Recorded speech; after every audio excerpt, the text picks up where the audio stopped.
I work within our technology group just on the innovation side. Dan Connery, I'm from Uforma, and I run our construction and owner operations teams. Hi, I'm Mike Fortinaro with BIM Education Co-op and the Asset Leadership Network. Michael Tardif, Building Lifecycle Information Group. Igor Starkov, Ecodomus. Kerry Joel's TMA Systems and the COBE Committee for NIBS.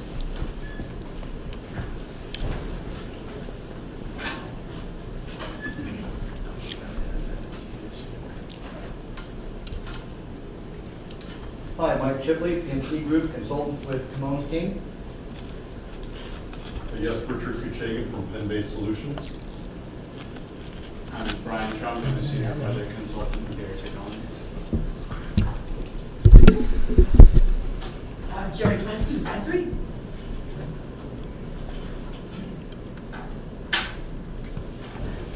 John Roach, supporting Russ Manning with the DHA. Steve Hagan, supporting Russ Manning and Camone on this contract. Dennis Shaw and Gary Technologies. Youngkoo Kim, Onuma Inc.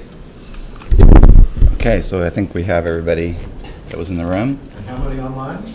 About 30, right? Probably about 30, I don't know, Young, you're tracking? Yeah. Yeah, about a little bit over 30, so it's going up a little bit.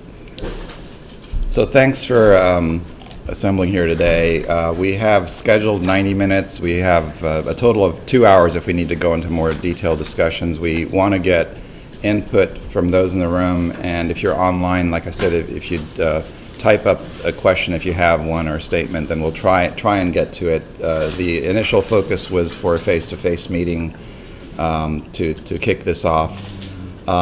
We do have some objectives of the meeting today. We first of all want to brief you on what's been happening with FEDiFM and the work that's been happening for the last year. We are at a milestone phase where we want to get interaction and input from the industry.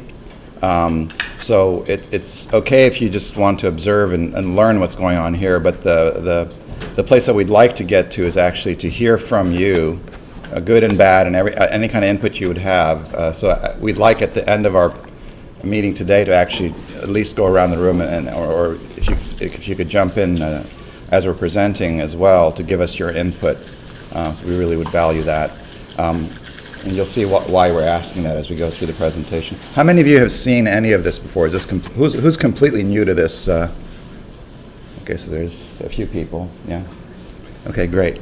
So my name's Kimon Onuma from Onuma Inc. This is a project through the National Institute of Building Sciences, working with the Department of Defense Military Health System, and there's several other projects as well with the VA that are related to this as well. So let's get started about IFM. So the bigger vision is about integrated facility management. The initial focus is on federal facilities, and the interesting thing for all of us is that we've seen similar patterns of challenges that owners have, as well as consultants. We're consultants, and for example, end vendors, and the challenge that we have as an architect, if I put my hat on as an architect, is to get good information from owners. The data is typically trapped in legacy systems or documents, and we've all run into that the first stage of just even getting started is finding the information that owners have, and that's part of it. And I think that's the initial potential value that we'd like to communicate to consultants and vendors about that. Think of that in those terms. There's also a huge component from the owner side of what they're struggling with, what they want to be able to do with their information related to the life cycle of facilities, and that's really was the focus of the FEDiFM effort as well.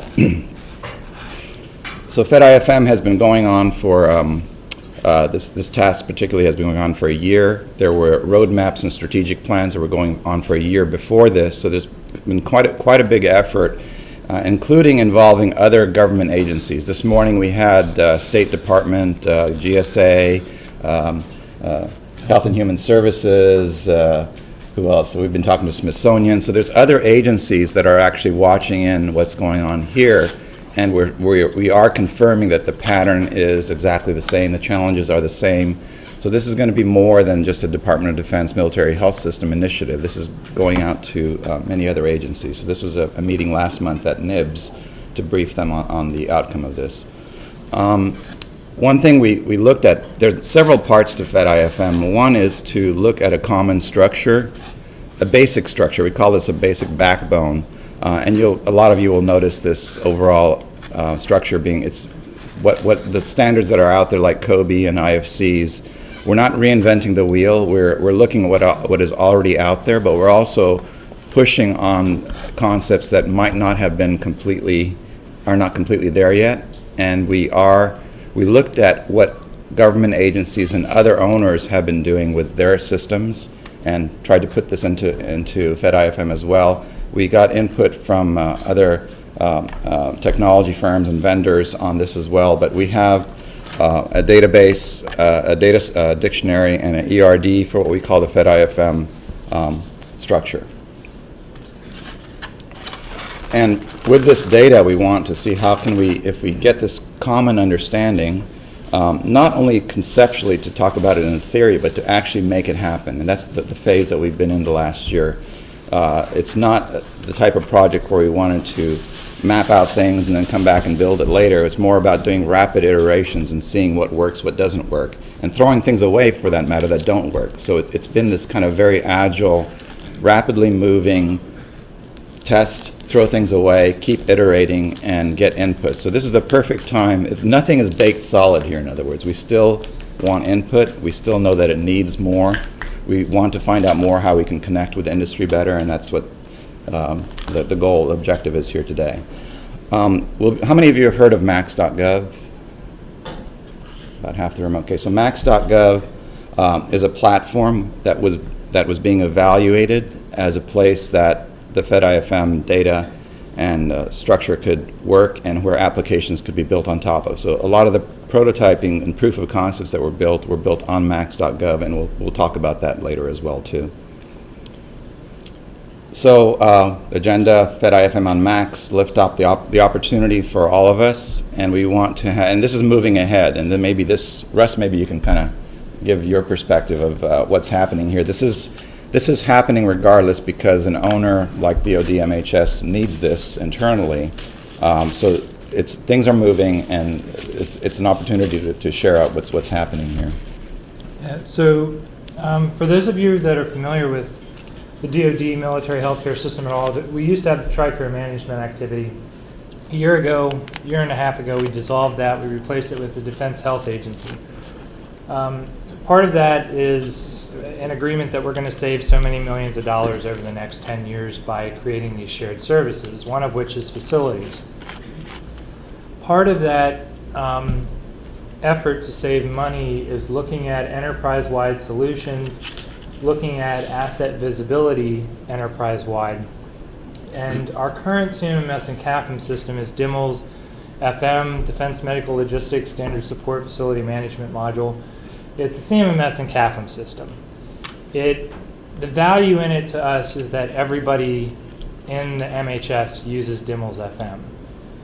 It has some things it does well, and it has other things it does really poorly. Part of our success as a facilities division is hinged on asset visibility. Without a good CMMS and CAFM system, we're not going to be able to achieve that. So long story short, we know we have a problem with our CMMS and CAFM system. We know we have to replace it with something else. Every option is on the table right now, but we know we're moving in another direction. Another direction could be a complete overhaul of DIMLS FM. Probably not likely, but it is an option. And part of what we're doing as we move forward with this is we're trying to be deliberate in how we evaluate the move forward. We're trying to make sure we follow overall federal guidance, and one of the things Kimon will hit on later is sort of the data layer being decoupled and having an API interface and then plugging and playing different tool sets. That's not something we dreamt up in the MHS. It's not something we dreamt up in the DoD. It's official White House guidance that we are supposed to follow. So right, wrong, or indifferent, we happen to think it's a great idea, but nonetheless, whether you do or you don't, we work for the president. The president said this is the direction we're going to go. I think that's the way, the federal government as a whole is going. But I think it's key to keep that in mind, because whether you have any interest in playing with the DoD, MHS, or anybody else in the federal community relative to CMMS and CAFM alternatives or to what they have now. I mean, if you have a contract with them now, I guess that's good for you, but at some point they're going to have to upgrade, update, whatever that case is. They have to follow the same orders we have to follow. We're just at the point where we actually need to make the move for success. So I say all of that to give you context of why we're interested in it. And number two, to let you know that one of the reasons we want to put this out there, and we're trying to force this dialogue, is that we want to have multiple options on the table to look at. And we also want to make sure that the people that are interested in working with us, which a lot of you are, you've talked to us over the years and have some very good tools, that fundamentally, if you don't get this idea of decoupling the data set and tying into that data set rather than absorbing and basically assimilating that data and selling us dependency, you're not going to be able to play in this venue. Certainly not with us. And assuming everybody else in the federal government is following the same guidance from the White House, you're going to have problems. And I'm not speaking for the entire Department of Defense. I'm not speaking for the entire federal government. All I can give you is a couple facts that we know we in the MHS have to move to something else. There is federal executive branch guidance that the things we're talking about are the way we have to do it to comply with the way the White House wants us to move. So the key point in that is, again, if you're interested in working with us, and I've said this 3 times, someone told me one time, if you say something 3 times, everybody will get it. So this is my 3rd time. If you have an interest in working with us, please pay attention to when we're talking about this decoupled data and how you integrate into that. Because I really don't have a choice, and it's going to be key for how we move forward. Thanks, Ray. So one thing, we all know this, we don't have to focus on this fact too much, but everything around us is changing, the technology is changing, disruptions are happening, companies are changing how they deal with their information, technology firms are dramatically changing their approach to how they provide services and solutions to owners. And we're sitting on the facility industry that's huge, right? There's a huge opportunity because a lot of things are broken, and we need to bring this world into facilities. The world that we're all familiar with, that we're able to find stuff very quickly and share information very quickly and go to Dropbox or whatever and link things and all the linking that's possible and the mashups. The challenge here is when you look at this and you say, okay, the Department of Defense, the immediate concern obviously is security, which is a very valid concern, and it's central to everything that we're talking about. In fact, Mike Chipley on the team, that was the focus of Mike's work of how do we layer security on top of all this. Because the status quo right now, unfortunately, is it's all or nothing. Everything's behind a firewall. Even if it's not really secure, you bunch it all together, and then nobody can get to it except who can get behind the firewall, which means that from an organization point of view, you can't really run a business if you can't get to your own information, and this is just even sharing information internally. So that was one of the, how can we get to this kind of a Google approach to finding my facility data? So this is the outreach to the review with the federal partners. We started last month. We had a session at NIBS, and we're going to continue to get this message out there. We have potential partners that have been in discussions for over a year. This morning we even had some more confirmation of other agencies actually jumping in, not only watching what's going on, but they're going to be much more active in this because they all have the exact same problem.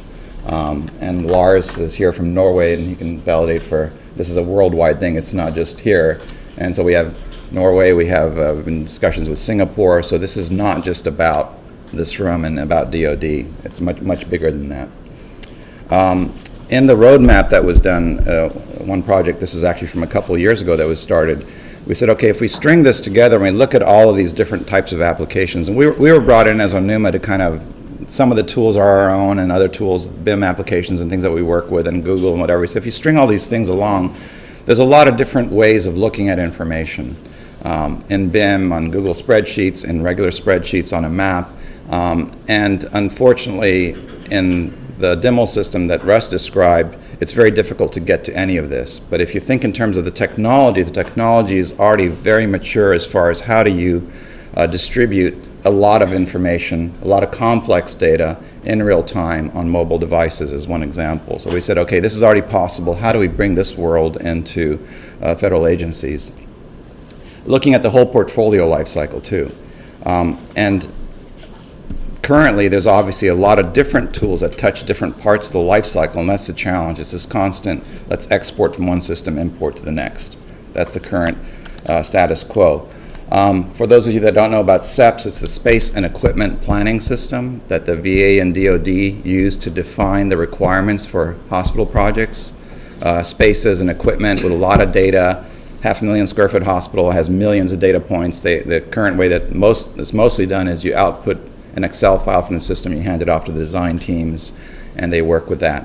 So that already is in production mode inside the Max environment, which I'll describe later. So what we're going to be presenting today are tools that have already moved into production and are being used every day, the Space and Equipment Planning System and other elements of that. And then also a vision of where the current CAFM and CMMS tools, the DIMLS FM, can move into that world as well. And there's interactions between the two. This idea of touching all of this and getting into the life cycle is key. The White House directive, before we even saw this, this is what we were basically recommending, but we saw this document from the White House. And we latched onto it because, as Russ described, if there's a directive to do something, there really is no choice. You have to kind of look at it and say, how do we transition into this? And this is the decoupling discussion. What it basically says, and this is a great document, by the way. It's written in plain English. It's somewhat technical, but not technical at all. It's 40 pages long. It's the White House 21st Century Digital Strategy. We have a link on the FEDiFM.org website to a lot of this stuff. The basic message here is that you want to take the data and decouple it from the application. In other words, you don't want to bind the application and the data together as one monolithic solution, which is a lot of the current systems out there are like that. And then you need this middle layer, this B layer, the tier in the middle, that is basically the traffic cop, that all the platform layer that allows you to get to the data. And then you want to be able to build applications or use applications on top of that are both private sector commercial applications as well as government off-the-shelf applications. In today's world with DIMLS, what Russ described, DIMLS is a government application. It's bound together. The data is inside DIMLS, and the only way you're going to get to that data about facilities is if you're behind the firewall and have access to DIMLS. Yet that data is very valuable for other things. Obviously, if I'm an architect and I want to say, well, what's the existing information on the existing facility, I have to wait for somebody in DIMLS to go and get it and give it to me, and it's very, very time consuming. So if you decouple the data, you still have the applications. We're not saying to throw away commercial applications or government off-the-shelf applications. We're saying that we need to shift the strategy to allow this neutral way to share data. And that's the three-tier architecture that we'll keep referring to throughout this presentation. I think a key point, again, I don't want to speak for every owner in the federal government nor every owner that's out there, but the key point, can you go back to that slide, come on? Mm-hmm. If you look at C, what C allows us to do is it actually allows us to broaden the market. We have DIMLS FM. It does a lot of things for us. It doesn't do everything we want, and some things, like I said, it does well, some things it does poorly. Everybody who's a vendor right now, you have a tool. It does not do everything every owner needs. I can guarantee we have yet to find a CMS and CAFM solution that gives us everything we want. So we have a choice. Pick the pieces we like and deal with the fact that we can't get the others. And that means that if you have a solution set that does that one thing we really like, and our current tool doesn't, it doesn't matter. You're out of luck. What we're talking about doing is we're talking about providing a broader market that allows us to plug and play different pieces. So if you happen to be an expert in work orders, that's perfectly fine. We actually, in this concept, we actually can come to you and plug you into our system. You may not be good at the CAFM side of the house, but you may be very good at work orders. Perfectly fine. We can go find somebody that does CAFM stuff really well. It doesn't exclude you from any of this. And quite frankly, one of the discussions we had earlier when we were talking with some of the other federal partners is there's a lot of money essentially that stays on the table and doesn't get spent because it's too darn complicated to have all of these systems that you have to feed and can't share anything. So there's lost opportunity business-wise, and then there's lost opportunity for us to actually solve problems that we have every day, but it's, as my one boss says, the juice just isn't worth the squeeze, so we just don't bother. So in this construct, it does change things. I mean, I talk about being sold dependency all the time. By decoupling the data layer, it gives us more flexibility, but it also provides a broader market for us actually to start harnessing CMS and CAFM tools that we know are very good out on the economy. And then there are some things, you know, not to knock every GOTS system. There are some good GOTS tools that do very specific things we need within the federal government. And I could still plug and play those in without having to either decide, am I going with a GOTS or am I going with a COTS? So from a business standpoint, granted, I'm not running one of your businesses, so you may disagree, and that's one of the things we want to hear about today. But I think from a business standpoint, this has got to be a good solution set because it gives you more opportunity than you currently have today. So a little bit about Max now. Max.gov is a shared cloud platform. It currently has 120,000 users across all federal agencies, and it also has users that are not part of the federal agency. You can be a consultant and log into this as well. So for example, if I'm working with VA and VA has a login here, or DoD, MHS has a place to allow me to log in, I can log in as an architect and go and get documents or data or whatever from the system. This has existed for years. What it did not have, it did not have a facility focus, but it had a platform that we evaluated to see if it could scale. So we were still, this whole year was about evaluating, is this, even though it was already being used in production for certain parts of the SEPS system, which still is, it was still an evaluation of, does this really make sense? So we were tasked to really push hard to see what doesn't work here and what does work. And you'll hear some of that as well. So just to be clear, so I don't want people to leave here and think you can go log in if you're not part of the federal government without being sponsored, right? If you're working with someone in the federal government, they can sponsor you and get you an account.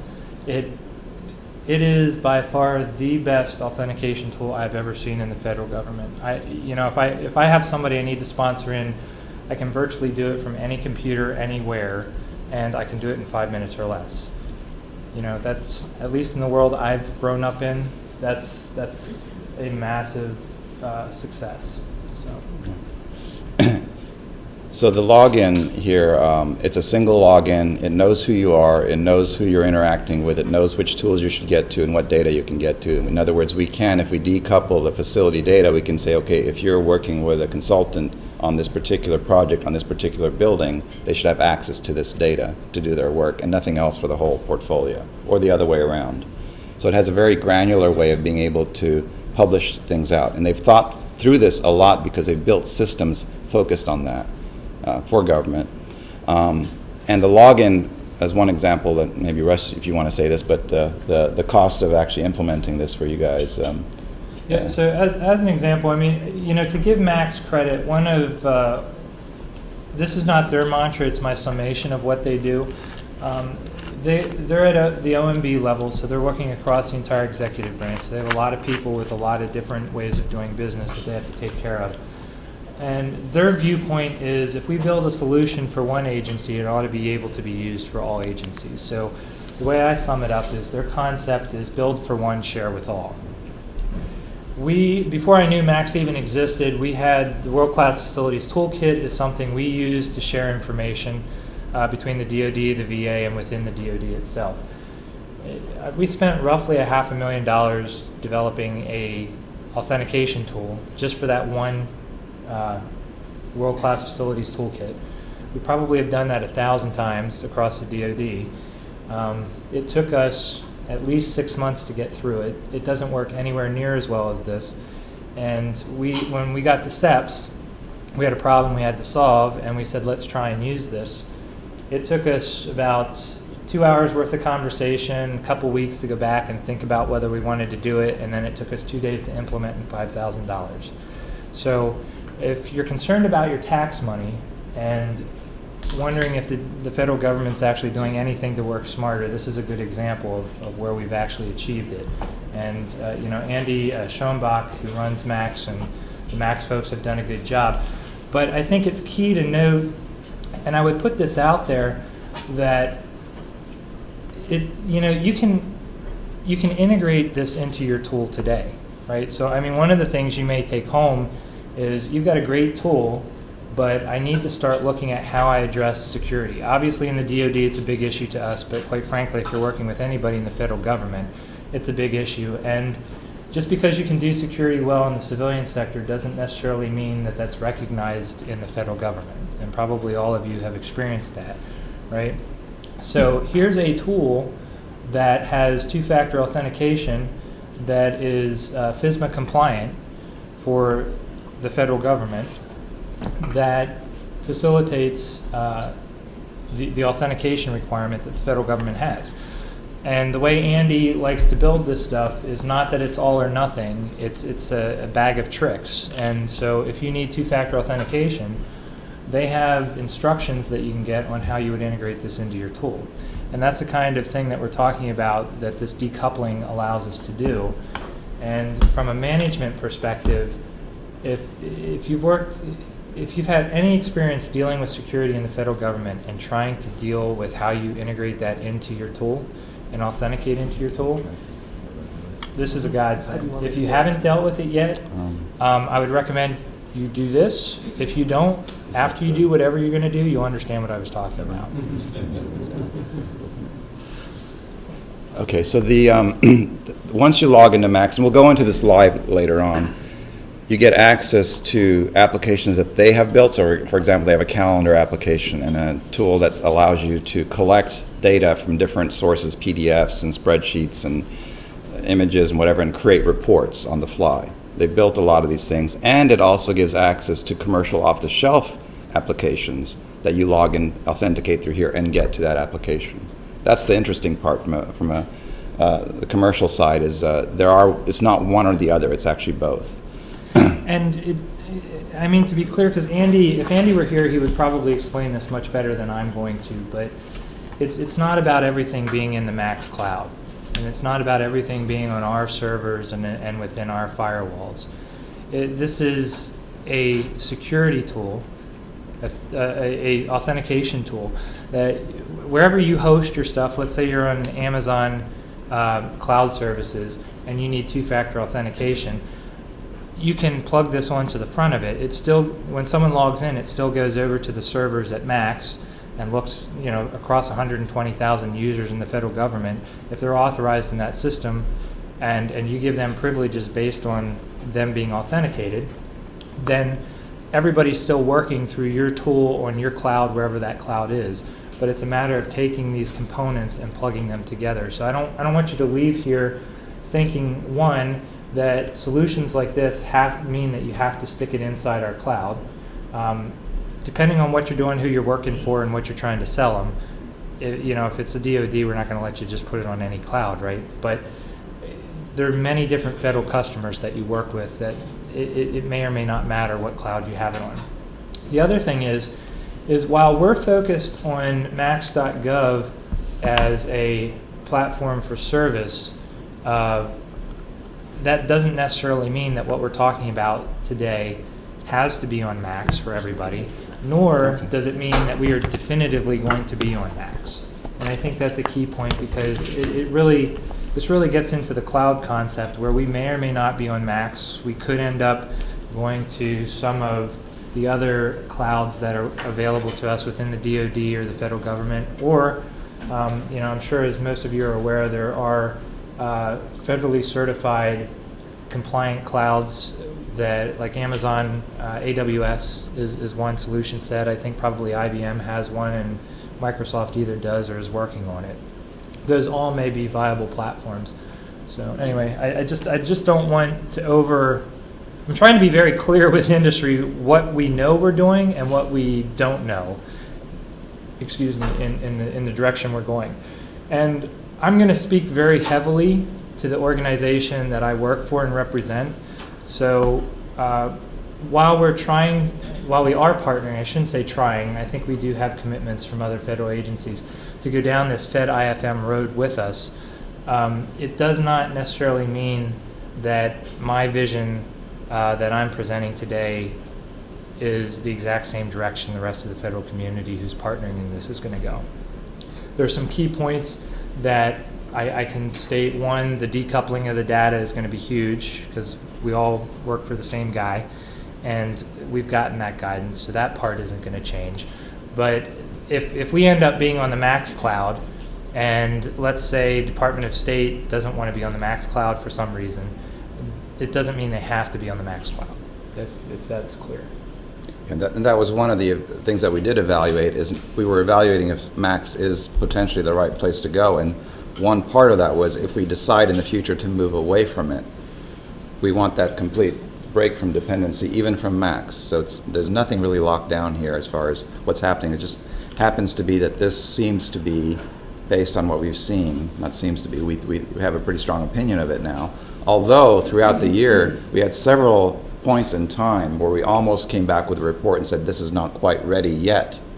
So we were pushing very hard on Max. We were thinking from a facilities point of view, can this support what facilities need? And if we thought it wouldn't support it because DoD and MHS needs a solution, we had to say, okay, maybe not this year. But now that's shifted in the last 6 months, and you'll see why we think that is the case.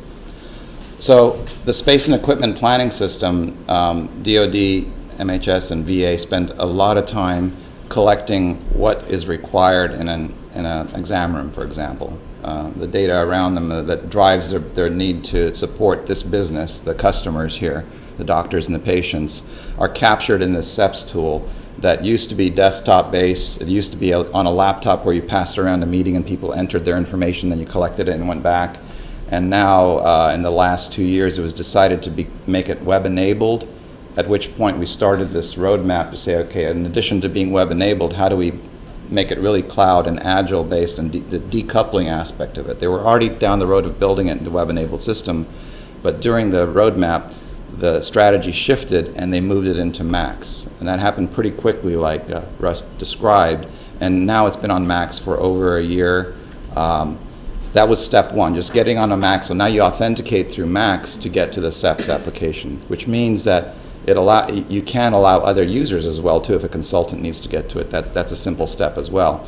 But the next step that's happening, which started happening immediately as well too, is the decoupling of the data inside SEPS, because the only way you could get to that information that's captured in SEPS before is to log into the SEPS application to say, well, what kind of boom arm do we need in this exam room? So if we say these are standards of what is needed in a room, we said at the very least this is public information because it was already being published as PDF files or Excel files. Why not web enable it and make it accessible to other consultants and vendors? So that's already underway, and you'll see some of the results of that as well. That's what's called the master tables, the requirements, the standards of what goes into an exam room. And then there's also the project tables, because SEPS actually defines we're designing a new project, a 500,000 square foot hospital in Virginia or whatever. Here's the stuff that goes inside it. Now we need to hand it off to the design team. So that step, I think a lot of us can probably imagine how that would fit into our current tools of how does that data come into our applications. So the task of getting the data decoupled, and what we did is we not only said here's how it should work, we said we want to test it. So we have our own applications that we used, our own Onuma system. In this case, Once the project data is decoupled and now web service enabled, I can go into my interface outside of Max, log in, authenticate through Max, tunnel into SEPS, pull data out of SEPS, build a BIM, and export it to Onuma and export it to Revit within minutes. So as the project managers are defining requirements, I have a real-time access to what they're doing, and they could use that to communicate that with the architects. That's one use case. This path here, there's a GUID and things like that of how this happens, and this is using a SOAP web services. There's also RESTful web services. The intent here is to share this method with other vendors and consultants so you can do the same thing. If that's one. Can you talk about how you made your cloud service Max compatible, just from a little bit from a technical perspective? Sure. It makes sense in the Yeah, so as part of the proofs of concept that we were building, we wanted to test that. How would an outside, that was one task item in the objectives, is how would a commercial off-the-shelf application validate through Max to be able to get to specific data in there. So we worked with Max to define that. Okay, and so it's authenticating through. Okay, so you essentially adopted their authentication right. API or technology, right? And is that? Yeah, more or less, yeah. And then you're hosted externally? In this case, externally. Now, it could be internal as well. And in this case, we were testing all different ways. And this one, it happens to be external. Can you talk a little bit about what the security? I mean, maybe it's a bigger, not particularly obviously conversation, but what are the security requirements for external hosting? Or do you imagine that when this goes live, you'll actually have to bring it into some sort of secure? Right. Sanctified. Maybe I jumped ahead too fast, but there's two parts to this. The one part that I talked about, the public data, the master tables, and the standards, they're going to open that up completely without any kind of secure login requirements. So if I want to say, I want to find the current requirements for DoD or VA on dental exam rooms, then you can use RESTful web services or SOAP to get it to their data. This doesn't allow. This doesn't allow you to bypass the security requirements, or by slapping Max Authenticate on top of your tool in your cloud, it doesn't automatically make you compliant with anybody's security, for that cloud service. What it does is, specifically the two-factor authentication gives you a viable authentication tool that covers all of the certificates across the executive branch. If you tried to do that on your own, you'd be forever keeping it up and you'd never be caught up. So that's a benefit there. The data that you deal with, you still have to handle appropriately. It doesn't just because we're moving to the cloud, it doesn't mean all of a sudden that data that was secure before and had to stay inside a firewall now can be stored outside the firewall. It doesn't do that for you. But what it does do is we had a lot of data that really didn't need to be behind the firewall, but because we had it on our servers, it was one, and it was inaccessible. And the other reason, because we didn't have this stuff decoupled, there's a lot of data that wasn't secure, but there was a little bit that we had to keep secure, and because those two were stuck together, everything had to be secure. Yeah. So what we're doing by decoupling the data is where most of the information really can be public. And what this is allowing us to do is that stuff that really can be public and doesn't have to be secure, through web services, we can either share it out, or it could be on another server somewhere else, and we can get at it through RESTful services and pull that into what we're using or reference it. Just in terms of the data that's outside, there are other security protocols that validate that you are secure, and there's some connection between Max protocols and those. Department of Defense will have other requirements for external data. Yeah, so this isn't removing the firewalls. This is just an authenticate. Andy often says he's not going to guarantee that the server you're on is secure. What he's going to guarantee is that the person that authenticated through this tool is who they say they are. And then it's up to that service, that cloud service or that tool, to know whether or not that person really should have access. So, a good example is with what Kamon's talking about here. We have within our MIL standard 1691, that's our medical equipment, there's a very small subset of data which is manufacturer specific and cost information. that legally, it's not, the world's not going to come to an end because somebody figures it out. It's just legally our lawyers said we can't share that. So for the longest time, we've had these two different data sets of the same thing, except we just pulled out these 5 data points that the public couldn't see. The two were always out of sync. And quite frankly, the way we gave it to the public was pretty bad because we just did a printout of a PDF and said, here you go, you figure out how to get 12,000 pages worth of data into whatever system you're using. So by going through this, we were able to combine both of those into one data set. I can manage it and I can serve it out all from the same location.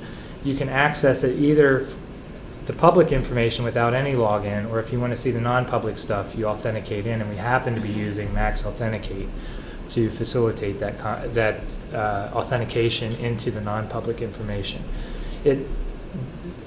FedRAMP compliance is where the federal government is going for security stuff. So, and I'm going to this is where I'm way out of my range. Mike is probably saying, Rush, shut up and let me handle it.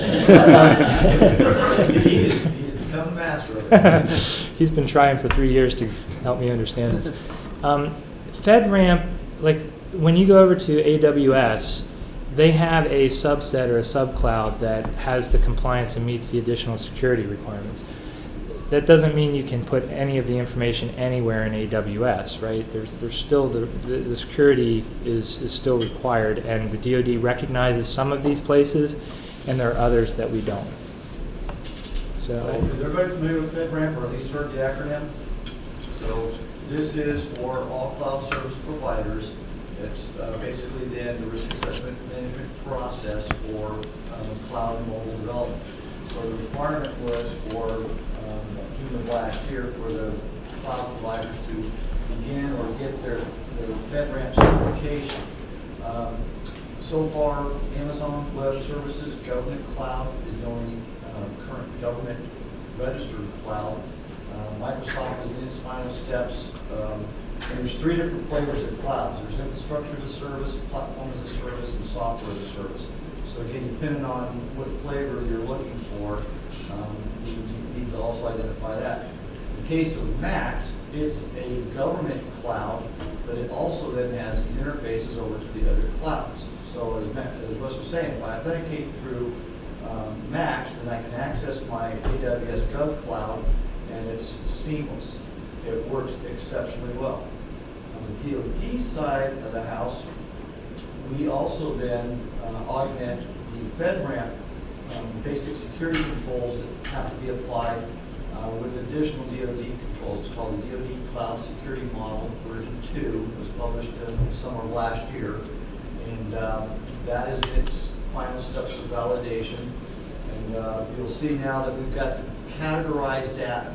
Level 1 or level 0 being basically public data, anybody can consume it. Then we get up into level 4 data, which is sensitive but unclassified, sensitive but unclassified controlled information.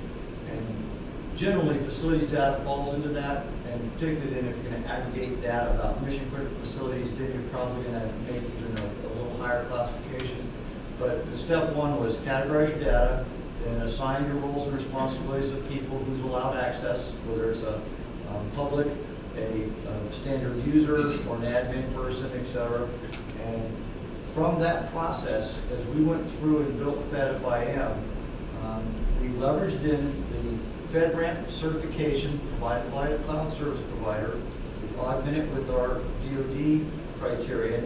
And when we go do the assessments, if you're familiar with the old DIACAP, Defense Information Assurance Accreditation process, to do one single COTS product would usually be about $250,000 just to get that software authorized to run on the DoD network. Using the FedRAMP process with the DoD Plus, we are now able to cut that by a factor of 2, if not 3. And because instead of now every 3 years having to come back in and recertify, because of the way that the cloud's set up, so it does what's called continuous monitoring of all the data as it's being moved around. And by the way, all that data is encrypted at rest, it's encrypted in transit, it's encrypted on the devices at the end user. So our cybersecurity posture is orders of magnitude greater than our old client-server architectures. So at the end of the day, the FEDiFM architecture and cybersecurity processes, we dramatically reduce our operating costs, we significantly increase our security posture, and it enables then the COTS products to leverage everything that's already in place and get your products into the federal agencies that much faster. And one of the tools I'd suggest, if you're not familiar with it, is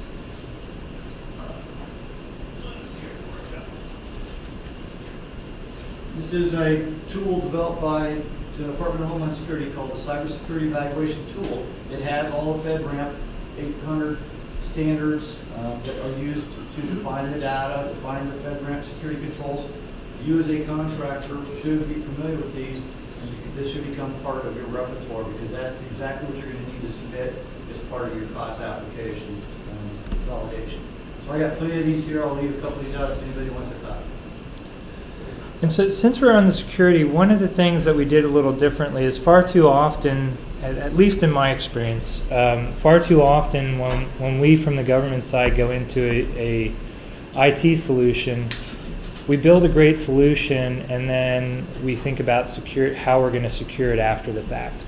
We started with security on the front end, so a big part of our assessment of Max, looking at it more as a platform as a service, and this is one of the reasons why it's of a huge interest and focus for us, is from the front end, can we make this concept where we decouple the information, have the API layer, and then plug and play different applications? Can we do that, and can we do it in a way that meets all the security requirements? And we did that from the start rather than the end. So when we came out of this, and you know, we're making the decision at this point, I guess, really, that Max is a viable platform for us to use and still be compliant with the security at the end of the day. Because many of you I've either worked with or worked with folks who have worked with you and your tools. You got great tools, but the problem is every time we try and get it to run within our system, that's when it doesn't matter how good your tool is, it just doesn't work. And so that's it's a lose-lose for everybody. We don't get what we need. We think your tool doesn't work. Nobody wants to use it then. So what we're trying to do again is find a way that complies with what the White House is telling us we need to do, number one, but actually gives us something functional at the end of the day that we can use to get our jobs done. Right. And just a little bit more going to Dennis's question as far as the authentication area. There's different layers and flavors of this. We've tested a couple different things, and one of them on the public data, like the master tables, are pretty straightforward because you don't have to log in. In this particular case, getting to the project data, we're still at the proof of concept phase. It's actually functioning. The green bar on SEPS actually is a test version of SEPS, but with the same data. So we charted that path first, and now we want to be able to declare, okay, this is how you would do it. Now what other security measures do we need to actually get to this? So as far as development goes in the FEDiFM environment, there's going to be two ways I'm going to talk about it. One of them is through this RESTful web services. Connections like this can happen very quickly, as those of you that are familiar with REST. It's basically like hacking away and just connecting things together, and this sometimes happens in minutes, if not hours or whatever, how long it takes, as long as the structure is in place. The other method that I'm going to get into later is actually the code itself, the actual creation of applications on the FEDiFM platform. So this is, again, the result of going from SEPS, and with VA we're also working through actually getting their templates aligned with the data. So not only is it just dumping stray objects in, but it's actually going and grabbing the latest generic master table template of that VA space. So this is one example of how Max is actually currently being used on projects. Jumping back to DIMLs, this is what DIMLs looks like today. We've all seen systems like this, very complex, a lot of tabs, a lot of training, even to do very simple tasks, so you have to know where to drill in. Some extreme examples are that there's 150 different DIMLs installations being used across the world, and there's variations between different locations of where they put the data. So because they don't have that new pull down that they need, they start putting it in another field, and each location starts doing it differently, and obviously that turns into a mess. But it's used every day. It's MHS wide, so there's value to this. But the question is, how do we take this world back to a mobile? They don't have mobile devices for this, so how can we make it simple for the end user first of all, and make it scalable and to move into the future? So the FEDiFM proofs of concept, which we'll show live later, are there was 3 proofs of concept. This is some screenshots of the first one on the right, which was a 4-week sprint. We created a very constrained development environment to force the issue of, is this really possible? Can we develop a first version of a FEDiFM interface for looking at assets and looking at facilities? And then also, can we create a work order request, work order system actually? I want to stress this, I'm going to say this several times through the presentation. We're not trying to create a work order application. We were using that as an example of what can be built there to stress test the system. And it's a disposable app because it's built in 4 weeks. You can throw it away and say, let's plug something else in, because that's the intent, is can we plug other systems in there and that decoupled data is still accessible to all the solutions. The reason for work order was specifically because I wrote that in the contract, and that's what we do most, on a daily basis. This is what most people touch. So it was a way, as we're trying to think through the concept and then move through the approval process through our various leadership decision points. It's something everybody in the process understands is work orders. So. Right. And let's see, let's go on to the next one. So this is another screen of, and I'll open this live later on, and the layout and the user interface, again, is not a final version, but we intentionally selected modules of functionality that we saw in demos that the end users need: tracking assets, looking at a portfolio level, being able to look at charts and say how many square feet or what condition is the facility, all things that we're all familiar with, but that are buried in demos. And for example, this screen here, that's obviously a Google Earth or Google Map interface there. On the left side, I believe that, I don't know if it's Pentaho or Fusion tables were used. So it's a combination of tools and data that was set up for FEDiFM. What we do have in the FEDiFM proofs of concept is we actually have actual redacted sample data. So some of you will notice the Kobe Clinic model there that started, that's been used at Building Smart Alliance. It has a lot of data in it. So we basically used that to populate the system. We created a sandbox, and this was critical.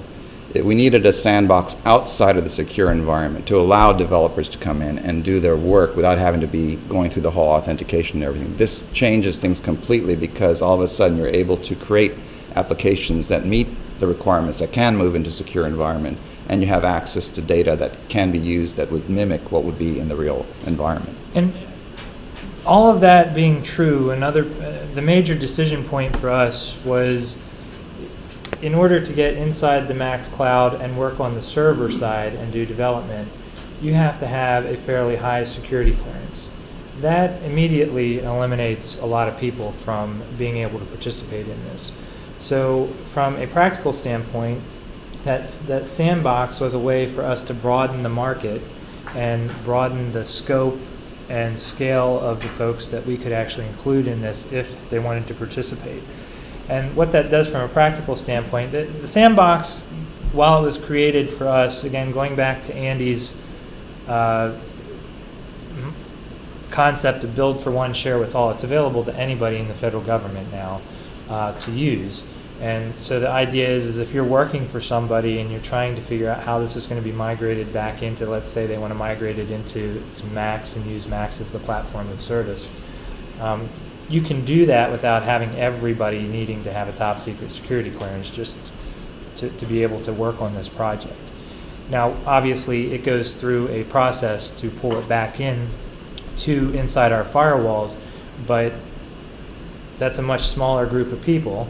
And again, the biggest thing is just the security clearance piece. If you've ever gone through that or you've had to pay for it, you know how much of a headache that is. And you can't, I found with the IT community, there's far too many smart people that just don't have clearances and may or may not get them, but they're still very valuable to the operation. And just to give a little history of the pace of the development here, the first 6 months of this year, we were working with Max. The evaluation we had to do is, can we get outside development teams to come into this environment and build stuff inside Max, which means we needed a place to actually do development on. In June of this year, we were ready to submit our report to Russ and say this failed. We couldn't get a sandbox running. The only way to develop something on Max would be to go to their team and develop it at this point. Cool stuff could happen, but you're still dependent on that team, and we couldn't test it directly. We had to actually put our hands on it. It was kind of a crisis mode in June, and then within a few weeks, we shifted directions. We pushed hard on Max and this request to create a sandbox. They created the first sprint to show that this is possible from a technology point of view. Then the sandbox shifted to Amazon Web Services, and we have the code basically shared with Max on Amazon Web Services. And within the last 2 or 3 months, basically, we were able to actually shift gears and actually build with outside developers inside Max, alongside the Max development team actually building solutions as well. So you'll see some of this as we go through this. This is another view. It's basically, we needed to show a portfolio level view, so we have multiple facilities. That's obviously Google Map, but with data coming from Max. The reporting capability, the map capability, the asset tracking. Oh, this is the facility, being able to drill down into a facility, drill down into a building, pull up data on the fly, do reports, and then plug in different modules. And this is actually an interesting piece right here as well, too. Some of you are familiar with the system that we have, the Onuma system, but this is basically our interface, the Onuma system interface. The intent was to plug it in here and say we want to replace other modules in here. So we had discussions with Esri. Esri jumped in and we told Esri, we want you to take the Onuma system interface out from here and pull your Esri interface into here and use web services and pull it from Max. And that's the intent of all these modules. Whoever has solutions that can fit in and use decoupled data and web services. And in this particular interface, we wanted to show that you can change the user. Within MHS, we wanted to make the system flexible enough that it can grow and change over time. But the biggest thing also was, can this be used not only for DoD MHS, but can it be switched over to be used by other government agencies, Department of State, OBO, without having to change the code and being able to flip a switch on the admin page and changing the parts of the interface. So that was actually demonstrated as one of the proofs of concept as well. And this is maybe of interest to you, it may not, but it happens to be a fact of where we're going. As we move forward in finding an alternative CMS and CAFM solution to do what we need it to do, and when I say I can almost guarantee it is not any single vendor. For all the things, as I said before, for all the things we need to do, there's nobody that can do all of that. So when I say a CMS and CAFM system, it's an amalgam of bringing in different components that can do the things we need. We are doing it in the perspective that, and this is why we came up with the FEDIFM concept. We're doing it partnering with other federal facilities folks so that a solution we come up with, if Department of State wants to use that, they can. They can jump right in and they can use that same solution set. If they have a solution set that we like, we can use that. And so another piece from a business standpoint of where it gives you a broader market is you may be working with the MHS to help us solve a specific problem, but because you're working within the FEDIFM concept, and we're building it with the vision that any federal agency can pick this up, build for one, share with all, whatever methodology you use to make your interface work with the decoupled data set is something that then can be translated over to other federal agents without having to duplicate or start from scratch and figure out how their data works. A big piece for us and a big part of our effort this last year has been trying to look at that underlying data layer. And like Kimon said, we're trying to follow industry standards rather than everybody creating their own thing in the federal government. But make sure that the way we set that underlying data layer up, it's following as many of the industry standards as exist. The other thing is it allows flexibility for the fringe stuff. And the fringe stuff means that no matter how many of us you get together, we're probably going to agree, if we're in the facilities management community, we probably agree on 80% of the stuff. That's great. So 80% of those data points are already defined, already established. But we have to be able to accommodate that 20% difference. And that flexibility needs to be accommodated across the entire federal government. So that's where we're trying to make sure as we move forward that we have that vision in how we put these pieces together. Yeah. Looking at the FAR procurement for something like this, you're going to have to thereby create, if you will, multiple procurements on, I would assume, a data module basis, like a key module procurement, a work order procurement, a capital procurement, subordinated to the categories of data that you have behind, within Max.gov. Yeah, I mean,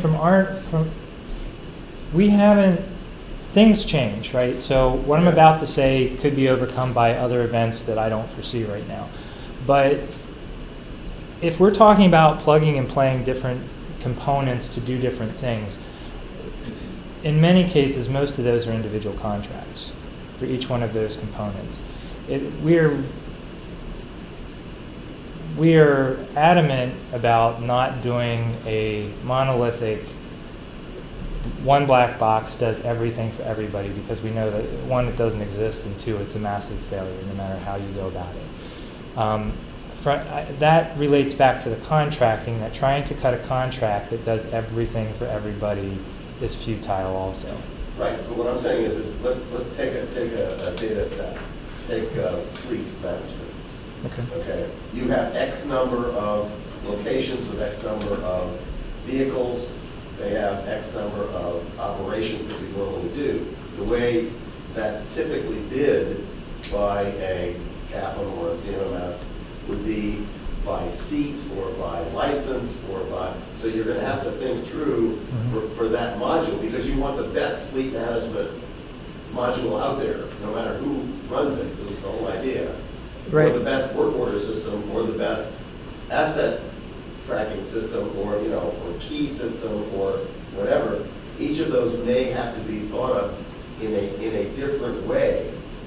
If you're buying just one, don't get me wrong, I think this is great. If you're buying just one, you just say, okay, you tell me what your key module is, and we can adjust if there's 50 key locations, but there's 5 work order locations, okay, in terms of how the software works.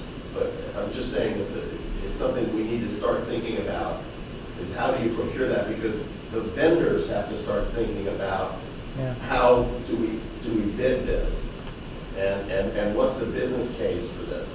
Yeah, the licensing, getting to whether you do it by seat or you do it by, you can have here's an unlimited license, whatever the case. You could sell a module. Yeah, or however you do that. That's something that certainly, and I mean this sincerely. That's not my area of expertise, but when I'm writing a contract, I have to understand that. So I think we do need to have that dialogue, and that's part of why we're trying to do this with you guys now. As it stands today, I would not foresee, certainly from our side, I'm not going to try and buy a license to cover the entire federal government. You know what I mean? I'm going to buy a license or seats or modules to cover the people that I need to take care of. The energy and effort from the vendor, whoever that is, to take your tool and integrate it to the underlying data set, what I'm trying to say is that effort becomes something you can multiply throughout the federal government then, because I would suspect we have the same problem in things where as we're trying to integrate the services, I keep telling the services, I really don't care what we do, I just don't want to do it 3 or 4 different ways. And I think probably from a vendor standpoint, that's where you guys are coming at, is every time somebody buys this, I don't want to have to figure out how to interface 100 different times. If I can figure out how to interface once, then you can focus on where your skill set is, which is your tool. Well, and just as we think about Max as build once and share with all, there could be licensing through a group like NIBS, National Institute of Building Science, that is a nonprofit that's there to support the feds. The vendors could work with NIBS. Right. But I want to change hats for a minute. The CAFM CMMS committee at NIBS, our topical committee, is responsible for COBE compliance. And Kobe may be one of the lingua francas of the system. So a vendor that wants to play in this field is going to need, and we are setting up a contract through NIBS to allow vendors to come in, basically take a standard situation, demonstrate compliance on about 14 different axes with Kobe to just demonstrate that you can handle that data, because that allows us to exchange data. Igor's done this with FAA. And so that is something that we have to think about, and people need to understand. And that is published on the whole building design guide. So you are basically listed as a Kobe compliant person. The other thing, this is a commercial, that our committee is charged with is the efficacy and structure of Kobe. And we're going to put together a workshop, probably late spring, early summer, where we want to bring in as many people as possible who are working with Kobe and saying, what are we learning? What does the standard do? What doesn't it do? What might we need to do to set it up to do and support this activity? To truly be the kind of information exchange that allows any vendor to come in, plug in with their Kobe tool, and seamlessly take data in and out. So please follow along with that. If you have input into that, we want to have you participating in that discussion. If you've worked with Kobe and you have ideas on that, you want to get in touch with me. They'll be on the list here, or through NIBS. One other thing we talked about with Max this morning in the agencies, there was a discussion about commercial software running inside Max. So Tableau, they just started licensing Tableau inside Max. And what happens is it sounded like they were licensing it for a set number of users, and as they had to add more users, they basically, so it's a place to actually market potential solutions directly in there, which actually exposes you to the larger community beyond even the facilities groups, because these are all the agencies looking in at how to manage their budget and how to manage this and how to, obviously there's direct links there to buildings and facilities. So that's the opportunity from a licensing perspective there too. Yeah, you know, I mean, in practice, we've probably been partnered up with Max for going on, I guess, over 3 years now. And, you know, quite frankly, human nature, right? There is more to do in the day than we have time. So just because we're working within Max, there are other federal agencies who are working solutions in Max, and we're comparing notes. I mean, it's just, if they got something that works and it does exactly what I need, or it's pretty darn close to what I need, then odds are that's going to be the first thing I look at. Doesn't mean I'm necessarily going to pick that up. There's a couple things. You know, Bureau of Medicine they introduced me to Max. They have some things that they were doing that we have taken and adopted, and quite frankly, they have some things that they did that I used it for a week and said thanks, never want to see that again, right? You know, but just the reality, I don't want to say that in order to work with us you have to work with Max, because that's not the case. We're very adamant in not getting locked into anybody, whether it's, you know, a commercial entity or a government entity. But the reality is, because Max is working across the entire executive agency, or executive branch, sorry, there are a lot of us in there commingling and trying to solve problems and sharing information back and forth. So does that mean that your data will sit behind Amazon Cloud or Max or wherever it needs to sit? Yeah, the reality is, at least in the world that I'm living in, our data, that data layer, will never be outside of a DoD platform or one of the FedRAMP platforms like AWS or IBM if that comes online, or Microsoft. And quite frankly, for us specifically in the MHS, the likelihood of it being outside of a federal platform anytime in the near future is slim to none. Okay. That's the data layer I'm talking about. But the technology can support it. Yes. For citing any purpose. That's a policy. I'd like to get... Vendors have actually gone and had to submit their software through the information assurance folks at different agencies, and you have to keep your letter network connectivity, right? How many of those do you have to get each time that you might get into a new agency? Right? Under this new model, that goes away. So once we get it certified and validated on a FedRAMP platform, and this has a DoD plus certification, then the concept of reciprocity is now in play. You can take your letter and send it to other federal agencies now, you have guaranteed acceptance without having to go through the IA process again. Just as an example, since we had SEPS up there, before we took SEPS to the cloud and moved it to Max, just within the DoD, every time I did a new version of SEPS that I had to push out, I had to get 4 die caps done. One for our agency and one for the Army, Navy, and Air Force. And the time it took to do that, all of the time frames varied because all of them did something different. So I could push it out to the Army sooner than I could push it out to the Air Force. The Air Force was always 6 months behind.